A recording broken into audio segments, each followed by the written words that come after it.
Welcome to live three Gurukul friends. काफी दिनों के बाद आपसे मुलाकात हो रही है। कारण था 11 जेपीसी का mains. We are extremely busy in 11 JPC mains notes, daily answer writing and test series. So friends, see आपके 11 जेपीसी के मेंस में बस 2 हफ्ते बचे हैं और ये 2 हफ्ते काफी इंपॉर्टेंट होते हैं जब बात सिविल सर्विसेज की हो। बिकॉज आखिरी के 2 हफ्ते में कुछ लोग जो पास करने वाले थे वो फेल कर जाएंगे और कुछ लोग जो फेल करने वाले थे वो पास हो सकते हैं। कुछ गलतियां वो करेंगे तो देयर आर सम प्रोटोकॉल्स, कुछ रूल्स है जो कि आपको आखिरी के 2 हफ्ते में फॉलो करने ही करने हैं। ये काइंड ऑफ विपदा में अफसर है ना, जो भी अंडर प्रिपेयर्ड है, जो कि थोड़े से मार्जिन से पीछे है कट ऑफ से, वो ये वीडियो काफी जरूरी से देखिएगा बिकॉज ये वीडियो काफी इंपॉर्टेंट होने वाला है। So let's start this video. ये वीडियो टाइम की शॉर्टेज है, आपके पास भी हमारे पास भी सी लॉ ऑफ कॉम्पिटेटिव एग्जाम्स है ना। कॉम्पिटेटिव एग्जाम्स की जो रूल्स होती है वो सबसे अच्छी चीज क्या है कि ये 9, 10, 11, 12 का एग्जाम नहीं है कि आपको 98% लाना है, 97% लाना है, आपको खुद में टॉप करना है ना। आपको बस अपने अपोनेंट को हराना है। तो कुछ गलतियां करेंगे, मान के चलो कि इसमें 7000 अपोनेंट्स है आपके पास, है ना, 7000। इसमें से आखिरी के 2 हफ्ते में कुछ लोग और इसमें 1000 लोग सेलेक्ट होंगे, है ना।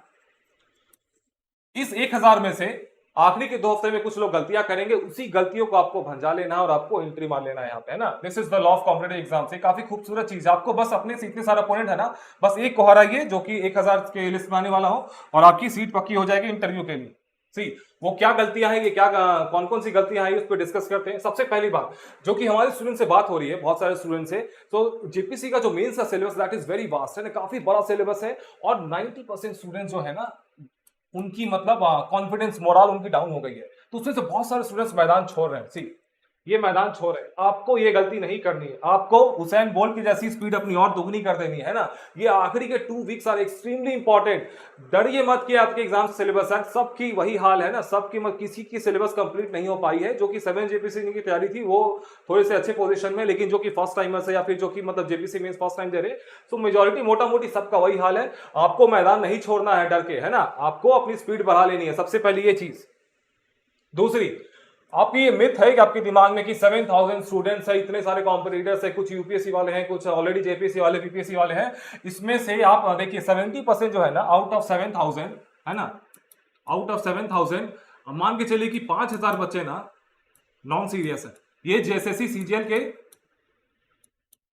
झारखंड जीके के बदौलत एंट्री मार चुके हैं जेपीसी के मेंस में। दे आर वेरी फॉर्चुनेट, बहुत लकी हैं, बहुत अच्छे अच्छे स्टूडेंट का सिलेक्शन नहीं हुआ और कुछ लोग झारखंड जीके के नाम पे एंट्री मार चुके हैं जेपीसी के मेंस में। इनको अभी तक ये नहीं पता है कि मतलब ब्लैंक आंसर शीट आता है जेपीसी के मेंस में कि वो लाइनिंग वाला आता है ना, कौन से पेन का यूज करना है, ये सब अभी तक इनको नहीं पता। तो ये बस दे आर नंबर्स, है ना। तो इसमें से आप इतने 70% को हटा दीजिए, है ना, क्रॉस। आपके पास बस ये 30% है, यही आपकी टारगेट है ना, बस इन्हीं को आप देखिए। ये भूल जाइए कि 7000 बच्चे मेंस दे रहे हैं, बहुत ज्यादा कंपटीशन है, ये साइकोलॉजिकल बैरियर है आपके दिमाग में, इसको हटाइए आज ही। अब देखिए वो जो 30% है ना, जो कि 1000 जो स्टूडेंट्स जो आपके मेंस लिखने वाले हैं, मतलब इंटरव्यू में जाने वाले हैं आउट ऑफ दो 7000, है ना, इसमें से मान के चलो कि कुछ लोग हैं मतलब बहुत ज्यादा मतलब डिजर्विंग है, बहुत ज्यादा वेल क्वालिफाइड है। इसमें से मोटा मोटी मान के चलो 10%, around 100 students will diversify to UPSC prelims. और ये कब है? 16 जून को है ना। एंड ट्रस्ट मी, ये आपके लिए वरदान बन के आया है ना। जो भी बच्चे इस बार जेपीसी इंटरव्यू में जाना चाहते हैं एट एनी कॉस्ट, ये 16 जून का यूपीएससी प्रीलिम्स आपके लिए वरदान बन के आया है। इसमें से ये 100 बच्चे they are bound to compromise, है ना, they are bound to compromise their preparation. ये आखिरी के 10-15 दिन भी कह रहे हैं खुद को कि इन्होंने बहुत अच्छी तैयारी की थी। ये 100 बच्चे हैं ना जो यूपीएससी प्रीलिम्स देने वाले हैं 1000 में से, इन्होंने काफी अच्छी तैयारी की थी, पूरा आंसर राइटिंग किया था, सब कुछ किया था। लेकिन अब ये आखिरी के 2 हफ्ते में अपनी गियर को शिफ्ट कर रहे हैं यूपीएससी प्रीलिम्स के लिए। और ये काइंड ऑफ मतलब एकदम अटेम्प्ट टू मतलब अपना डिस्ट्रक्शन है ना। आपने ये सिविल सर्विस एग्जामिनेशन है ना, बिकॉज ये यहाँ पे वेरी रूथलेस है ना, यहाँ पे आपके लिए मतलब कोई भी मतलब गलती का कोई स्कोप नहीं है। सो इनकी गलती को आपको टैप कर लेना है ना। तो ये 100 बच्चे जो यहाँ पे आखिरी के 15 दिन में अपनी मतलब ढील करेंगे ना, आप सीधा अपनी स्पीड बढ़ा दीजिए, यही मौका है आपके लिए, है ना। और जो मतलब एकदम सीरियसली चाहते हैं ना कि इस बार मुझे रैंक लाना है जेपीसी में, सो आई विल रिक्वेस्ट, अगर अनलेस एंड अनटिल आपका लास्ट अटेम्प्ट नहीं है यूपीएससी में, अगर आपका लास्ट अटेम्प्ट है या फिर आपने लास्ट इंटरव्यू दिया था यूपीएससी का, तो आपके लिए prelims mains is not a big deal है, आप इजीली पीटी मेंस पार कर जाएंगे। लेकिन जो फ्रेशर्स है 21 से 25 साल वाले बच्चे, मेरा आपसे बहुत रिक्वेस्ट है, हमारे ग्रुप में भी, हमारे व्हाट्सएप पे जो पेड ग्रुप है उससे बहुत सारे स्टूडेंट्स को मैं देख रहा हूँ यूपीएससी प्रीलिम्स की बातें करते रहते हैं, they are going to give UPSC, उससे 4-5 इतने अच्छे आंसर्स लिखते हैं ना। तो मुझे बहुत मतलब तरस आ रहा है, बहुत ज्यादा मतलब रिग्रेट फील हो रहा है, व्हाई दे आर डाइवर्सिफाइंग। 21 से 24 साल के बच्चे क्या इतनी हड़बड़ी है यार, ये यूपीएससी का एग्जाम हर साल होता है ना, आपको ये जेपीसी इतने सालों के बाद आया है, अब 14 जेपीसी आने वाला है, पता नहीं आएगा नहीं आएगा, जो भी है, तो आप इसको मतलब कॉम्प्रोमाइज मत करिए अपने 11 जेपीसी के मेंस को। सो अननेसेसरी अपनी रैंक सिक्योर कर लीजिए, इस बार अच्छा मौका है, यूपीएससी अगले साल फिर आएगा, है ना, और आप मोर कॉन्फिडेंटली, आप मोर बोल्डली आप जाके यूपीएससी में अटेम्प्ट मतलब आप देंगे, है ना। एक बार सिलेक्शन हो गया तो आपको पता भी नहीं आपके लाइफ से कितने सारे प्रॉब्लम्स खत्म हो जाएंगे। ये मेजरली प्रॉब्लम होता है 21 से 25 साल वाले बच्चों के लिए, वार्म ब्लड, है ना, वार्म ब्लड, यंग ब्लड, तो उनके में बहुत ज्यादा एनर्जी होती है, उनको लगता है मैं ये भी कर लूंगा, मैं वो भी कर लूंगा, but trust me with my experience, है, आप जाके मार्केट में देख लो, ये विशियस साइकिल में एंट्री करने का, पीटी मेंस इंटरव्यू में आप फंस के रह जाओगे, है ना। फिर आपको पता क्या होगा, अगर खुदा ना खासा आपने प्रीलिम्स निकाल भी लिया, है ना, इधर जेपीसी के मेन से फेल हो जाओगे, फिर उधर जाके फिर उधर भी मेन से फेल हो जाओगे, इधर मेन से पास कर गए, इंटरव्यू में कम मार्क्स आ जाएंगे, फिर आपके मेंस पे कम मार्क्स होंगे, जस्ट आपने कट ऑफ क्रॉस कर लो, फिर से आप उसी पीटी मेंस इंटरव्यू में घुस जाओगे। जो स्मार्ट बंदा है वो सीधा क्या करेगा, जेपीसी में जाएगा, अपनी रैंक को सिक्योर करेगा, अगले साल से लग जाएगा यूपीएससी में, है ना। So don't do this mistake, अगर आपको जेपीसी मेंस में एकदम पास करना है इस बार। कुछ रूल्स है ना, सिविल सर्विसेज एग्जामिनेशंस के there are some rules, there are some protocols, है ना, 99% toppers have to follow this rules, है ना। ये रूल्स क्या है, तो हम सब रूल्स के बारे में बात नहीं करेंगे, बस एक जो मोस्ट इंपॉर्टेंट रूल है दैट इज आंसर राइटिंग, है ना।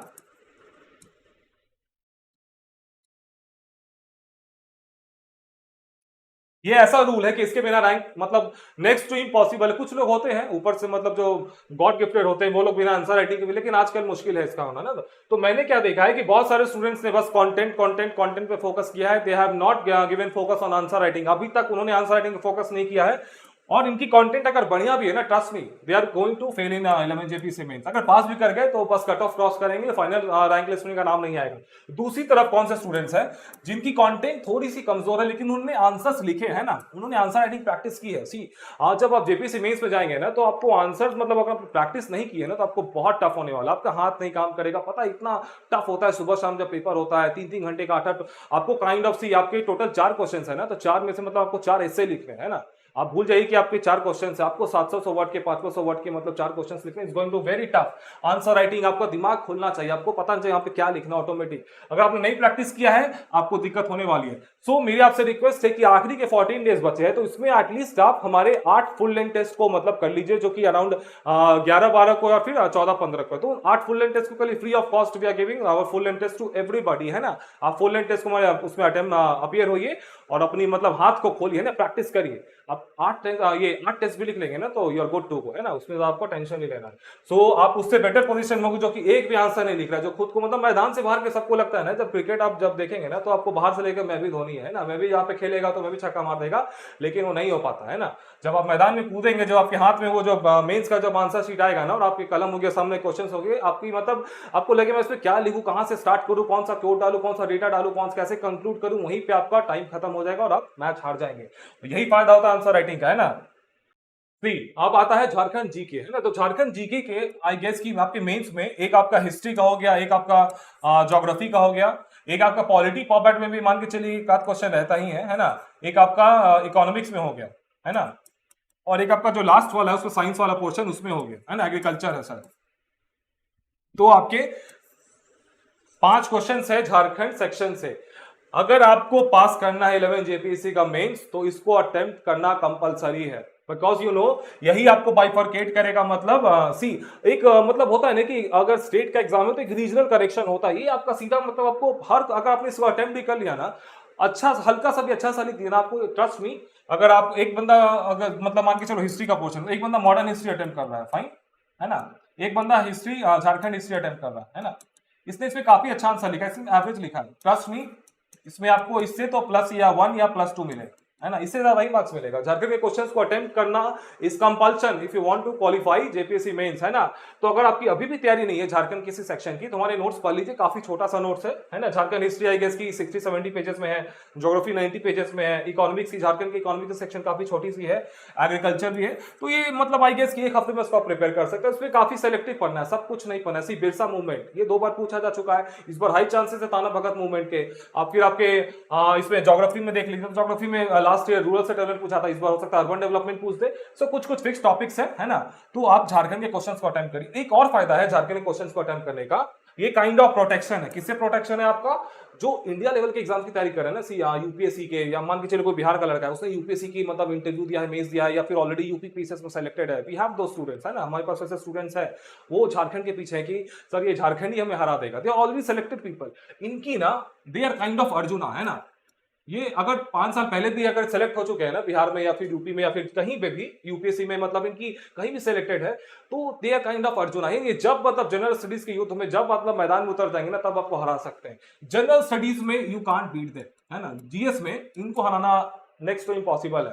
सो इनसे बचने, ये जीएस पे ही ज्यादा फोकस करेंगे, इनसे बचने के लिए आप 5 क्वेश्चन झारखंड का अटेम्प्ट कर लीजिए। यहाँ पे एकदम इनके लिए एकदम न्यू कमर होंगे, यहाँ पे ये एज नहीं ले पाएंगे अपने एक्सपीरियंस का जनरल स्टडीज का।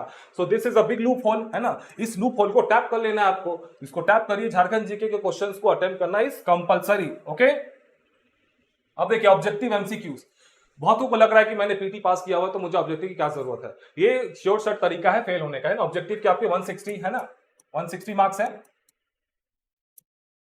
इसमें से अगर अभी भी आपने कुछ नहीं पढ़ा है तो एटलीस्ट आप हमारा झारखंड जीके वाला जो है ना एक पीडीएफ मेन स्पेसिफिक हमने बनाया है, वो हम टेलीग्राम पे भी डाल देंगे ना, फ्री ऑफ कॉस्ट दे देंगे, वो उसको पढ़ लीजिए। 2 दिन लगेगा मैक्सिमम, उसको डेली 2-3 घंटा पढ़िए, आपका झारखंड जीके के 8 से 10 ऑब्जेक्टिव क्वेश्चन वहां से बन जाएंगे।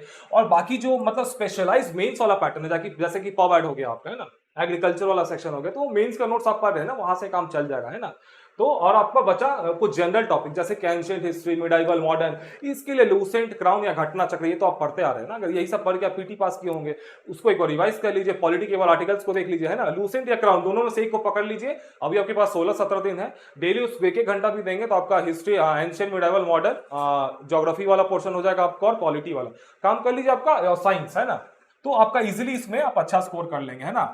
आपकी तैयारी तो है ही, बस आपको थोड़ा सा ब्रश अप कर लेना, आपको थोड़ा सा रिवाइज कर लेना है, you are good to go then है ना। इसको लेकिन नेग्लेक्ट मत करिएगा, डोंट बी ओवर कॉन्फिडेंट कि मैंने पीटी पास किया है तो I don't need to study या रिवाइज ऑब्जेक्टिव पोर्शन। ओके, अब ये लास्ट आता है हमारा, ये सेकंड लास्ट क्वेश्चन है selected question. See selected questions क्या है, ये आपके हिस्ट्री ज्योग्राफी में ऑप्शंस है ना। हिस्ट्री ज्योग्राफी पहले तो हमने बात की झारखंड क्वेश्चंस को अटेम्प्ट करना ही है, एक और है history portion.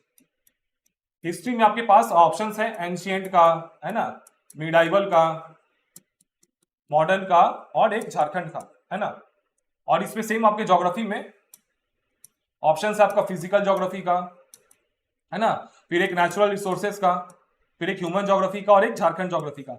So why to take risk है ना, क्यों फालतू का बेवजह पंगा लेना। मैं बहुत सारे स्टूडेंट, अनलेस एंड अनटिल आपका यूपीएससी का बैकग्राउंड नहीं है, और दैट टू ऑप्शनल वाला बैकग्राउंड नहीं है, स्किप फिजिकल ज्योग्राफी, क्यों इसके पीछे पड़े हैं? आपको क्या लगता है मजाक है क्या? मतलब इतना इजी नहीं है, things are not that simple. जैसा आपको इल्यूजन है ना, अभी आप फ्रेशर्स हो, आप न्यू कमर हो, वार्म ब्लड, यंग ब्लड है ना, उन लोगों को लगता है मैं कर लेगा, लेकिन नहीं हो पाता है ना। यूपीएससी ऑप्शन वाले से क्यों भेजना फालतू का फिजिकल ज्योग्राफी के क्वेश्चन अटेम्प्ट करके, सेम विथ मॉडर्न हिस्ट्री, यहाँ पे क्यों बेवजह पंगा लेने आप है ना। सीधा सीधा मतलब जो क्लियर कट है, एकदम स्ट्रेट फॉरवर्ड है। झारखंड वाला पोर्शन एक यहाँ से हो गया, झारखंड ज्योग्राफी, झारखंड हिस्ट्री है ना। उसके बाद जो सबसे आसान है नेचुरल रिसोर्सेज, पूरा फैक्चुअल है, यहाँ पे किसी के पास कोई एज लेने का स्कोप ही नहीं है ना। ये पूरा फैक्ट्स है, फैक्ट को डाल के आज हमारे नोट्स में एकदम एक फैक्ट डाला हुआ है, आपको एकदम अच्छे मार्क्स मिल जाएंगे है ना।